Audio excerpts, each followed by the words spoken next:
তো দর্শক, ফেসবুক থেকে 1 বছর ইনকাম 1 কোটি টাকা। যারা বলেন ফেসবুকে নাকি আর ইনকাম নাই, তাদের জন্য এই ভিডিওটা, পুরো ভিডিওটা দেখেন যে জুয়েল ভাই কি বলে। মানবিক কাজ করে জুয়েল ভাই, তো আসলে ওনার আয়ের উৎসটা কি আমরা জানবো। ভিডিও থেকে যে ভিউজ হয় এটা থেকে কি 1 কোটি টাকা ইনকাম করছে, নাকি মানুষকে যে সাহায্য করে অনেকে বলতেছে এটা থেকে করছে। আসলে ভাই আপনি একটু মানুষকে বলে দেন, একটু ক্লিয়ার করে। মানুষের বিভ্রান্তে বুঝতেছে না যে আপনি কিভাবে এত টাকা আয় করেন। 1 বছরে 1 কোটি টাকা কেমনে আয় করি? জি ভাই। আচ্ছা, আমার লাস্ট যে 28 দিন, জি লাস্ট 28 দিন। আচ্ছা লাস্ট 28 দিন না, আমি যদি একটু বেশি করে না বললে বুঝবে না পাবলিক। হ্যাঁ জি জি জি ভাই। আচ্ছা, লাস্ট 19 ডেজ। ওকে, লাস্ট 90 আমি দেখাচ্ছি আপনাকে, দেখাই দিবেন সরাসরি। হ্যাঁ, লাস্ট 90 দিনে আমার ভিউ হইছে, আপনি দেখেন, 760 মিলিয়ন। 760 মিলিয়ন। আচ্ছা, এটা দেখা যাচ্ছে না? হ্যাঁ হ্যাঁ, 760 মিলিয়ন লাস্ট 90 দিনে ভিউ হইছে। 700 কোটি 700 কোটি তো 100 মিলিয়ন হইলো 100 কোটি। আপনার 1 মিলিয়ন সমান হচ্ছে 10। হ্যাঁ হ্যাঁ,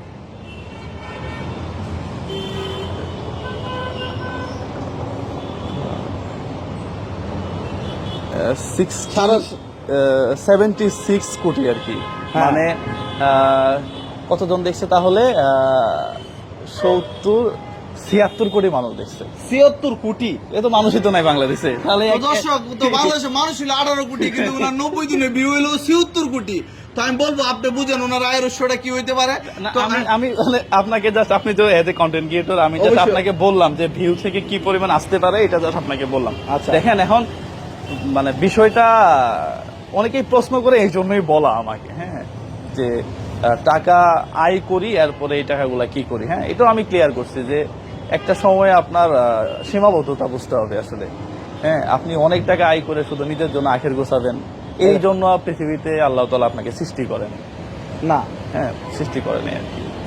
তো এই যে আপনি একজন ইঞ্জিনিয়ার, এর পাশাপাশি ভিডিও তৈরি করেন, আপনি আপনার চেয়ে অসংখ্য কম টাকা আর্নিং করে সোশ্যাল মিডিয়ার মধ্যে প্রচুর আলোচনার মধ্যে চলে আসে, কিন্তু আপনি খুব কম প্রচার করেন। এতদিন পরে কেন যে জুয়েল ভাইয়ের আয়ের উৎসটা ক্লিয়ার করলো? কেন জানি মনে হইলো যে একটু পাবলিককে বলা উচিত, কারণ এটাও আমার। হ্যাঁ, এই রেস্টুরেন্টটা কি আপনার ভাই? এটা আমি দিতেছি এখন। আচ্ছা। তারপরে আমার একটা গাড়ি আছে, ছোট্ট একটা বাড়ি করছি। হ্যাঁ। তো অনেকে চিন্তা করে যে সোশ্যাল মিডিয়া থেকে ওই যে মানবিক কাজ করি, তো হ্যাঁ হ্যাঁ। টুকটাক উল্টাপাল্টা কথা আছে আর কি, যে এত টাকা পাই কই। আচ্ছা আচ্ছা। জাস্ট এই জন্যই বলা এই কথা। আমি তো বলছি যে আমার পেজে বা আমি কারোর সাথে এই কথাগুলো আর শেয়ার করবো না। আচ্ছা, তো যাই হোক, তো একজন ক্রিয়েটরের আয়ের উৎস ভাই, আপনার ধারণা নাই আপনার ওনার যে উনি যদি চাইতো যে মানবিক কাজ না করে উনি এমনি যে বাস্তবতা তথ্য শেয়ার করতো, আমি আমার গ্রামে যে বাড়ি করছি এরকম 3টা বাড়ি করতে পারতাম, চাইলে করতে পারতাম, কিন্তু তো করেন না। এরকম রেস্টুরেন্ট আমি আরো 5টা দিতে পারতাম, আমি যে টাকা কামাইছি 3 বছরে। কিন্তু বেশি আপনার কেমন হয়েছে যে আপনার যে আপনার ব্যক্তিগত যে আয়ের উৎস এত মানুষকে বিলাই? আমি তো প্রথম তাই করতাম। হ্যাঁ, আমি তো প্রথম তাই করতাম। এখন না আমার শুভাকাঙ্ক্ষীরা আমার এখানে আসতেছে, আমি অ্যাপ্রিসিয়েট করি তাদেরকে, কারণ আমার প্রথম কাজের পরিধি ছিল ছোট। কিন্তু আমি একজনকে একটা ক্যান্সারের রোগীকে 10,000 টাকা দিলে কিছু হয় না। আমার পক্ষ থেকে হয়তো আমি 10,000 দিতে পারি, কিন্তু আমার পক্ষ থেকে তো আমি 5 লাখ দিতে পারি না। না, অবশ্যই আমার পক্ষ থেকে তো আমি 2 লাখ দিতে পারি না। না না, এই জন্য আমার শুভাকাঙ্ক্ষীরা আমাকে সাপোর্ট করে। আচ্ছা, তো আমি বলবো ভাই, বাংলাদেশে যারা মানবিক কাজ করে ওদের পাশে থাকবেন, কারণ আপনার যদি ওদেরকে বিভ্রান্তিকর করেন, চাইলে ওনাকে যদি মনে করেন যে বলেন যে জুয়েল ভাই ভালো না, জুয়েল ভাই এরকম এরকম এত টাকা পাই কোথায়, তাহলে হয়তো ওনার মনটা ভেঙে যাবে, বলবে যে আমার যা হয়েছে এনাফ, আমি এগুলি থেকে সরে পড়বো। তাহলে কিন্তু ভাই আপনাদেরই ক্ষতি হবে। হয়তো আপনার আশেপাশে একটা রুগীর উনি পাশে দাঁড়াইতো, মানুষের রুসিল্লা ভাবে, উনি ব্যক্তিগত ভাবে, কিন্তু এটা আর হবে না।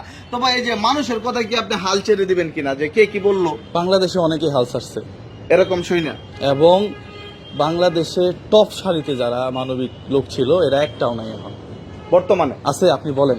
না না, হ্যাঁ, আমি জাস্ট একটা এক্সাম্পল দিই। তাসরিফ খানকে এখন ভিডিও বানাইতে দেখেন না, কারণ কি ভাই?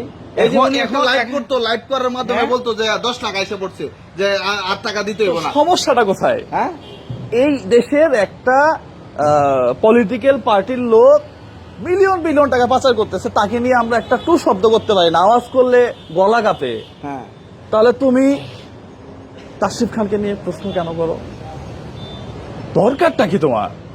এই যে শৌকত ভাই, হ্যাঁ, যাকে আমরা বস মানি, হ্যাঁ মানবিক শোকত ভাই, মানবিক হ্যাঁ। শৌকত ভাই, প্রশ্ন কেন করো তুমি? তার এখানে 60 থেকে 70 জন পচা গলা মানুষ আছে যারা প্রত্যেকদিন পেট ভরে খাচ্ছে, সমস্যা কোথায়? তাকে নিয়ে প্রশ্ন করাই দরকার কি? আমার কথা হইলো এটা। অবশ্যই। এই যে যেই ভদ্রলোককে 2,12,500, এরপরে আরো কালকে দিছি 40,000, এর আগে প্রায় 1 লাখ টাকা খরচ হয়ে গেছে। তারপর শরীরের বিভিন্ন জায়গায় পচে পচে যাচ্ছে ব্লাড, হ্যাঁ, তাকে নিয়ে প্রশ্ন করা দরকারটা কি? সে যে 6-7 লাখ টাকা পাইলো, তোমার সমস্যা কোথায়? অবশ্যই। তো তুমি আমাকে ডিমোটিভেট কেন করো? ওয়াই? দরকার তো নাই। তো যাই হোক দর্শক, তো আমি বলবো যে উনি যে কথাটা বলতে যাচ্ছে যে মানবিক কাজ যারা করতো তারা অনেকে হারিয়ে যাচ্ছে। হয়তো আপনারা যদি ওনাকে নিয়ে বিভ্রান্তি করেন, উনিও একদিন হারিয়ে যাবে, যে বলবে যে আমার যা হয়েছে আমি চলতে পারবো, আমি আর করবো না, কারণ হলো আমি আমার টাকাতে দান করলেও মানুষের ভুল তথ্য চড়াইতেছে। তো ভাই এরকম তো করবেন না, হাল ছাড়বেন না তো আপনি। আপনার দর্শকরা তো অনেকে আপনার মানে আপনার প্রতি বিশ্বাস। আসলে একটা মানুষ দিন শেষে ভালো থাকতে চায়। আমি মানবিক কাজ কেন করি? আমার এখানে শান্তি লাগে, আমার এখানে ভালো লাগে। অবশ্যই। কিন্তু ঠিক একই প্ল্যাটফর্মে যখন বিভিন্ন ধরনের গসিপিং টাইপের কথা আসবে, তখন তো এটা আমাকে বিব্রত করবে। অবশ্যই অবশ্যই যেটা অনেক মানবিক মানুষকে করছে। অবশ্যই। তো তারা ছেড়ে গেছে কেন? তারা ছেড়ে গেছে, এখানে তারা শান্তি পাচ্ছে না। তো আমি যদি শান্তির জন্য করে আমি অশান্তিতে থাকি, তাহলে তো আমার দরকার নেই। এই পৃথিবীতে শান্তির জন্য আসছি, আরেকজনের শান্তি দিব, নিজে উপভোগ করব। তো আমি একটা কথা আপনাদেরকে বলতে চাই, জুয়েল ভাই বর্তমানে যে পজিশনে আছে, উনি কিন্তু ওনার লাইফ সেটেল। এই যে একটা রেস্টুরেন্ট, এটা কাজ চলতেছে অলরেডি। তো ওনার একটা গাড়ি আছে, বাড়ি আছে, চলার মতো টাকা আছে। উনি চাইলে এখনই ওনার মতো উনি সাইডে হয়ে পড়তে পারে, যে ক্যামেরার আড়ালে যেতে পারে। এখন যা করবে উনি, আমার মনে হয় যে সব মানবিক মানে যারা রুগী তাদের পাশে দাঁড়ানোর জন্য এই কাজগুলি করতেছে। তো ভাই আপনি চাইলে তো এখন যে পজিশনে আছেন, আপনি ভিডিও না করলে আপনি চলতে পারবেন। আল্লাহ ভিডিও করার দরকার নাই আলহামদুলিল্লাহ, যদি সুস্থ থাকি। আর একটা অসুখ হয়ে গেলে একবারেই অনেক টাকা চলে যায়, আমি শেষ হয়ে যেতে পারি। এগুলা আসলে এগুলা নিয়ে বাহাদুরি, মানে সুস্থ থাকলে মানে আপনি টাকা চাইলে তো- নিয়ে বাহাদুরি করার কিছু নেই। আসলে আমার যা আছে আছে আর কি, এগুলা নিয়ে আসলে বাহাদুরি কিছু নাই। তো কিন্তু এখন আপনার পরিকল্পনাটা কি? যারা মানে বাংলাদেশের মানুষ অনেকে আপনার মুখের দিকে তাকায় থাকে যে জুয়েল ভাইয়ের উসিল্লানে একটা রুগী ভালো হয়, জুয়েল ভাইয়ের উসিল্লানে একটা বেয়রিশ লাশ মানে ভালো মতো দাফন হয়, অনেক কিছুই মানে যারা বিপদে পড়ে তারা আপনার মুখের দিকে তাকায় থাকে, তাদের উদ্দেশ্যে আপনি কি বলবেন? আপনারা সাথে থাকবেন, আপনারা ভিডিও দেখবেন। বাজে বাজে ভিডিও দেখার চেয়ে যদি এই টাইপের ভিডিওগুলো আপনি দেখেন, আপনার ছেলে মেয়েকে দেখান, তারা মোটিভেট হবে। আমার মনে হয় যে আপনাদেরও পাশে থাকা উচিত। আমরা আছি। তো যাই হোক, তো সবাই ভিডিওটি শেষ করে দিব। সবাই জুয়েল ভাইয়ের জন্য দোয়া করবেন, আর উনি যাতে মানবিক কাজ করতে পারে। আমরা চাই বাংলাদেশ থেকে অন্তত উনি যাতে সোশ্যাল মিডিয়া থেকে না হারায়। ভাই আমরা অনেকেই চাই যে আপনি থাকেন, আপনি থাকলে একটা রুগী উপকার হবে। এটা এই যে আপনি যেরকম একটা রোগের জন্য আসছেন, সেই কত দূর জায়গা থেকে, এটা তো একটা টানে আসছেন। হ্যাঁ? অবশ্যই, অবশ্যই। আমরা একটা রোগী দেখলে আমাদের অন্তর কেঁপে যায়। জি ভাই, এই জন্য আমরা এখনো এই জায়গাতে আছি। রাস্তায় গেম খেলতে পারতাম। অবশ্যই। জাস্ট আমি একটা কথা বললাম, রাস্তায় গেম খেলতে পারতাম যে এখানে কি আছে বলো, ওই অপেক্ষায় আপনারা থাকবেন, আর ভিউ হয়ে যাবে 50 মিলিয়ন, টাকা ঢুকে আসবে, টাকা দিবেন 10,000। বাট এই কাজ করতেছি না, ভিউ এখন আর দরকার নাই। এখন যা চিনে ফেলছে। এখন মানুষের একটু উপকার হইলে ভাল লাগে নিজের ভিতরে, এছাড়া আর কিছু না। তো আমার ভিডিও